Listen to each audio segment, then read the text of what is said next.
चमत्कार, अंधश्रद्धा, कृपा या दृढ़ विश्वास, असल में बात क्या है वही बता सकते हैं जो इन बातों को जीते हैं, और वो बता सकते हैं जो इन बातों को चुनौतियां देते हैं। लेकिन सबसे पहले आइए उनसे बात करते हैं जो इसको जीते हैं दिन रात, और आपको बता सकते हैं क्या असल में वो महसूस क्या करते हैं और क्या महसूस करना चाहिए दूसरों को भी। बागेश्वर धाम के आचार्य धीरेन्द्र कृष्ण शास्त्री हमारे साथ जुड़ रहे हैं। बहुत स्वागत करता हूं आपका टीवी 9 भारतवर्ष पर।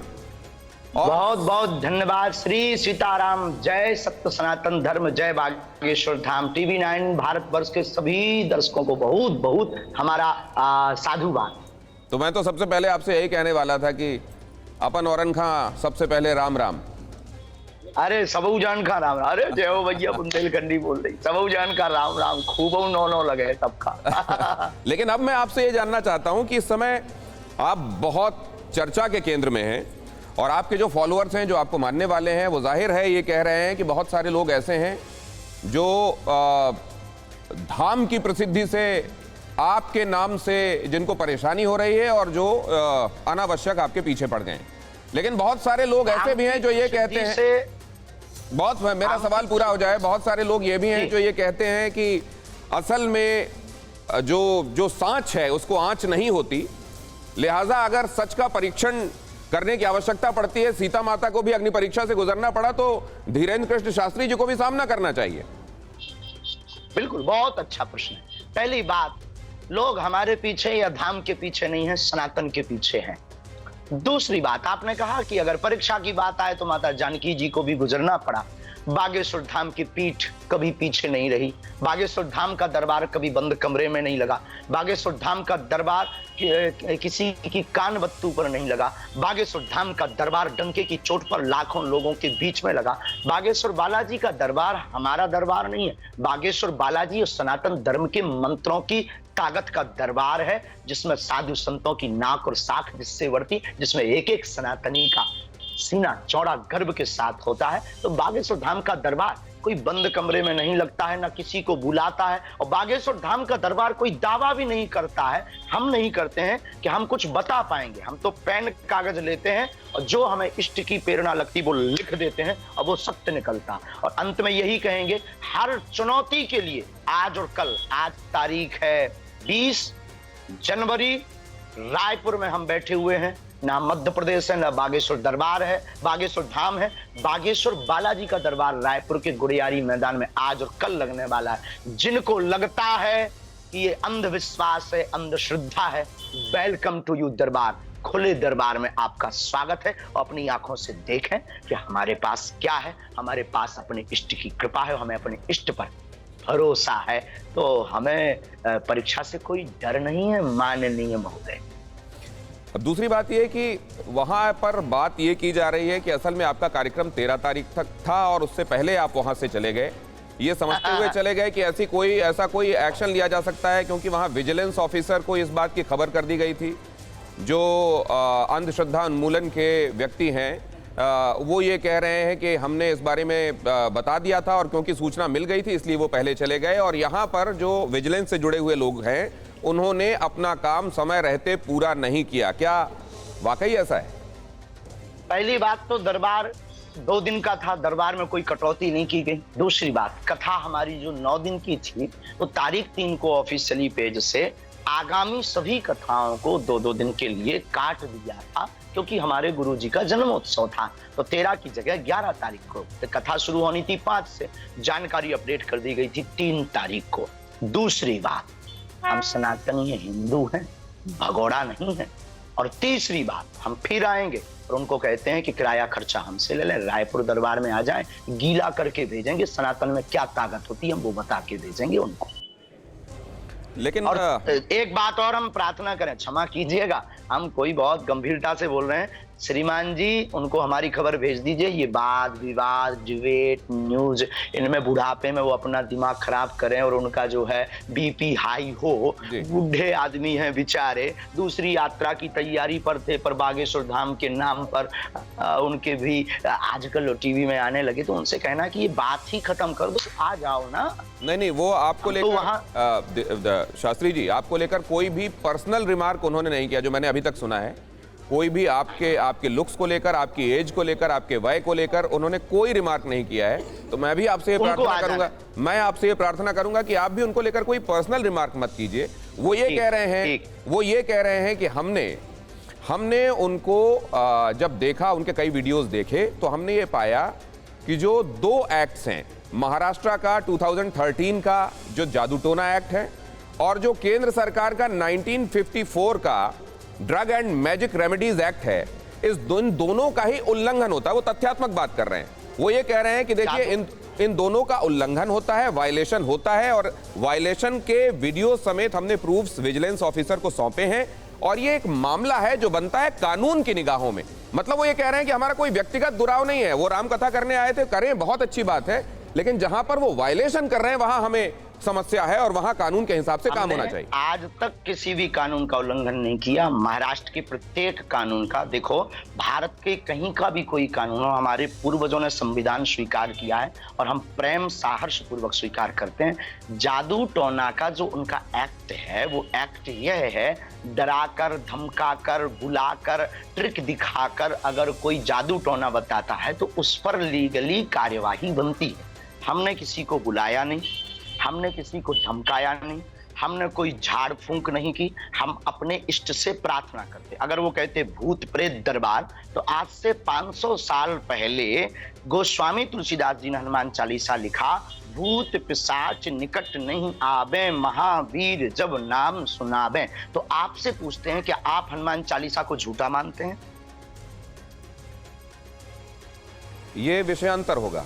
ये मेरी अपनी श्रद्धा क्या है इस समय ये महत्वपूर्ण नहीं है।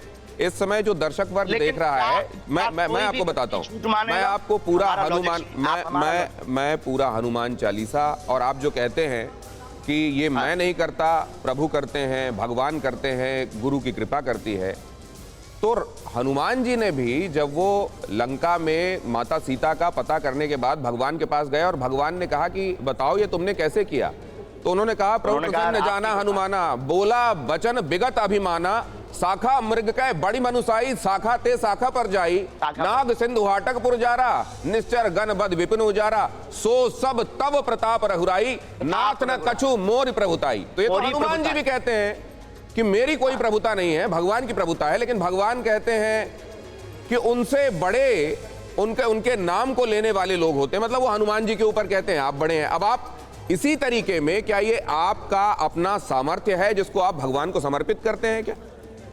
हमारा निजी कोई सामर्थ्य नहीं, हमारे गुरु का सामर्थ्य है। जिन गुरु की कृपा से हम नालायक से बोलने लायक बने, जिन गुरु की कृपा से हमें सनातनीय संस्कृति के मंत्र विधा के बारे में एक किंचित मात्र अनुभव हुआ, किंचित मात्र, हमारे ये गुरु की और हमारे बागेश्वर बालाजी की जो स्वयंभू हनुमान जी हैं, उनकी कृपा का वरद हस्त है कि हमें इस मार्ग में सेवा करने का मौका मिला। और मैं ये 0/0।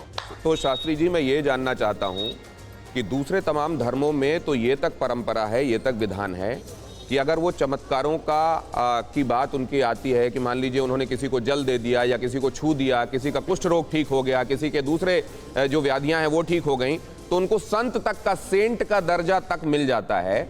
ऐसे में अगर आप ये कर रहे हैं तो इसको लेकर जो चैलेंजेस हैं, जो चैलेंज सामने आ रहे हैं, वो क्या धर्म की वजह से हो रहा है, ऐसा लगता है आपको? सनातन की वजह से। सनातनी लोग बड़े सॉफ्ट होते हैं। जब से हमने हिंदुओं की घर वापसी करवाई है, तब से ये हमने छतारी में यह बात अपने गुरु प्रेरणा से पूर्ववत आभास में हमने घोषणा कर दी थी कि अब हमारे खिलाफ तरह तरह के षड्यंत्र होंगे। भारत के सनातनी लोगों से कहा था तुम दीप मत बुझने देना, और ये चुनौती अभी तो टेलर है, अभी तो लाखों लोग आएंगे। हमें इस बात पर हंसी है कि आज तक उनको पादरियों में अंधविश्वास नहीं दिखा, आज तक उनको मौलवियों में अंधविश्वास नहीं दिखा, आज तक उनको हो बताओ तो एक निजी श्रद्धा भक्तों की लोगों की होती है। हमारी निजी श्रद्धा अपने इष्ट के प्रति है, आपकी श्रद्धा आपके इष्ट के प्रति है। और जो लोग आते हैं, हम ये तो कहते नहीं कि हम आपका कैंसर ठीक कर देंगे। ठीक होना ना होना ये ईश्वर की कृपा। जिस प्रकार पिता पुत्र के रोग के लिए प्रार्थना करता, वैसे हम प्रार्थना करते। अगर हम ईश्वर से प्रार्थना करते तो क्या गुनाह है? और अगर ये गुनाह है तो भारत का प्रत्येक हनुमान भक्त, प्रत्येक सनातनी को आप जेल में डाल दीजिए। अंधश्रद्धा और श्रद्धा ये बहुत बारीक, बहुत लंबा चैप्टर है। और नहीं, अब मैं जरा इसमें एक और बात समझना चाहता हूं। मसलन किसी को कोई व्याधि है, वो आपके पास, आपके धाम में पहुंचे और ये उसको आप कुछ भी कह लें, उसको एनर्जीज कह लें, नेगेटिव पॉजिटिव या दूसरा कोई टर्म दे दें, संज्ञा दे दें आप उसको, लेकिन वो अगर जाकर वहां पर उनको महसूस होता है कि ये तो असल में नेगेटिव एनर्जी थी, तो लोग बजाय साइंटिफिक टेम्परामेंट को अपनाने के, वो डॉक्टर के पास जाने के बजाय वो ऐसे लोगों के पास जाने लगेंगे जो चमत्कारों की बात करते हैं और कहते हैं कि हम आपको भूत प्रेत बाधा पिशाच से मुक्ति दिलाएंगे, आप हमारे पास आइए और इससे मुक्ति मिल जाएगी, आपको डॉक्टर के पास जाने की जरूरत नहीं। अब उन लोगों में जो ओझा गुनिया तांत्रिक होते हैं, और आपको मैंने कहते हुए सुना है कि आप इनके खिलाफ हैं, और आप में फर्क क्या है? हम में और उन लोगों में फर्क यह है कि गुनिया ओझा तांत्रिक जो रुपया लेकर के गरीबों को बर्बाद करते हैं और बहुत से गरीब बेचारे परेशान हो जाते हैं। डॉक्टरी इलाज में उन्हें कोई आराम नहीं लगता। सभी ज्ञान अपना कार्य करता है, ज्ञान अपना कार्य करता है, तब वो भटकते हैं, यत्र तत्र देखते हैं कि कोई चमत्कार कर दे। उन लोगों को हम क्या करते हैं, हम उनसे कहते हैं भैया अपने हनुमान चालीसा में इतनी ताकत है, हमारे सनातन वैदिक मंत्रों में इतनी ताकत है, बागेश्वर बालाजी के चरणों में जहां स्वयंभू बालाजी हैं, जो 3 पीढ़ियों से दरबार लग रहा, उनमें इतनी ताकत है कि आपको न हमारे चक्कर में पड़ने की आवश्यकता है, न गुनिया के चक्कर में पड़ने की आवश्यकता है। और बागेश्वर धाम, ओनली बागेश्वर धाम जाने की आवश्यकता नहीं है, आपके घर पर ही बागेश्वर धाम है। आप अपने घर पर भी श्रद्धा पूर्वक ध्यान करके पॉजिटिव एनर्जी का अनुभव कर सकते हैं। और अगर ये गुनाह है तो फिर ये गुनाह होना चाहिए, अगर ये गलत है ये गलत होना ही चाहिए। क्यों? क्योंकि हर बार सिर्फ सनातनियों को टारगेट किया जाता है। विषय ये नहीं है कि हम दरबार लगाते, विषय ये नहीं है कि हमारे यहाँ दरबार में लाखों लोग आते, विषय ये है कि हमारे पीछे सनातन की बात और हिंदू घर वापसी की बात जुड़ी हुई है। बस सीधा तर्क, लॉजिक ये है। नहीं तो आज तक हमने कोई भी कानून उल्लंघन नहीं किया। कानून उल्लंघन करते क्या लाखों लोगों के बीच में हम दरबार लगा पाते? अंधविश्वास या झूठा होता। अभी जो ये आप बात कह रहे हैं शास्त्री जी, एक और विमर्श अभी चल रहा है, उसमें यह भी कहा जा रहा है कि जिन्होंने आपको चुनौती दी है उनका नाम श्याम मानव है, उनके अपने जो गुरु हैं वो गुरु उनके केरला से ताल्लुक़ रखते थे, और वो जिनसे इन्फ्लुएंस थे, मुतासिर थे, जिससे वो प्रभावित थे, वो असल में क्रिश्चियनिटी से ताल्लुक़ रखते हैं और बाद में जाकर वो सेटल हो गए थे श्रीलंका में, ऐसा कहा जा रहा है। और एक विमर्श चल रहा है, तो लोग जो आपको मानने जानने वाले हैं, ऐसा नहीं है, आपके बगैर किए हुए भी लोग दूसरे तरफ भी एक्सप्लोर करने में लगे हुए हैं। उसी समय आपसे बातचीत को भी लोग देखना चाहते हैं, आपसे बातचीत को भी बड़ी बड़ी उत्सुकता, उत्कंठा के साथ इसलिए देखना चाहते हैं ताकि वो ये तह तक पहुंच सकें कि सच क्या है। उन लोगों के लिए एक सवाल मैं आपसे और पूछूंगा कि अगर मान लीजिए कहा जाता है कि आपको बुलाया जाए और वहाँ पर किसी एक कमरे में कुछ एक चीज़ें वो रख दें जिसकी वीडियोग्राफी पहले से हो जाए, उस बारे में आपसे चर्चा की जाए, आप जिस शक्ति का हवाला देते हैं उस शक्ति को असल में ये चैलेंज कर रहे हैं कि आप उस शक्ति के माध्यम से बताएं कि उन जगहों पर, अमुक जगहों पर क्या रखा है, या आप 4-5 लोगों के नाम, उनके फ़ोन नंबर और वो उनके बारे में जो स्पेसिफिक्स हैं जो उनके अलावा किसी को नहीं मालूम, वो आप बता दें। ये जब कहा जा रहा है तो ये क्या आपको लगता है कि ये इस तरीके की चुनौती है जो सिर्फ सनातन को मिल रही है और ये इस लिहाज से आप नहीं जाना और इसके सामने पहुंचना चाहते, या कोई और वजह? हमने कभी मुंह नहीं लुकाया, हमने कभी ये नहीं कहा कि हम चुनौती का सामना नहीं करते। हमारा तथ्य यह है कि हम कोई जादूगर नहीं, कि आप हनुमान जी की परीक्षा लेंगे, हु आर यू, आप होते कौन? हनुमान जी की कृपा की परीक्षा लेने वाले आप हो कौन? आप सर्टिफिकेट देने वाले कौन? तीसरी बात, खुला दरबार लगता है, आप दरबार में आके अनुभव कर लीजिए। दरबार में लोग हमारे नहीं होंगे, आप अपने लोग ले आइए। दरबार में हमें जिसकी प्रेरणा लगती है, हम कोई जादूगर नहीं है कि आपने बोला हमने तुरंत फट से बता दिया। कुछ पाने के लिए कुछ खो तो। और रही बात वीडियोग्राफी या उसकी, आप खुले दरबार में आ जाइए, हमें जो प्रेरणा लगेगी, जितनी सामर्थ्यता हमारे गुरु ने हमें दे रखी, हम बेझिझक उतनी सामर्थ्यता के साथ बताएंगे। और जो लाखों लोग आते हैं वो हमारे लोग नहीं होते, हम किसी को बुलाते नहीं, हम किसी को मिलते भी नहीं। वहां दरबार की प्रक्रिया दरबार तक सीमित, दरबार की गद्दी से उठे, जो हमारी परंपरा है, जो आवाहन है, जो विधि है, उस विधि से उठे तो नॉर्मली धीरेन्द्र कृष्ण।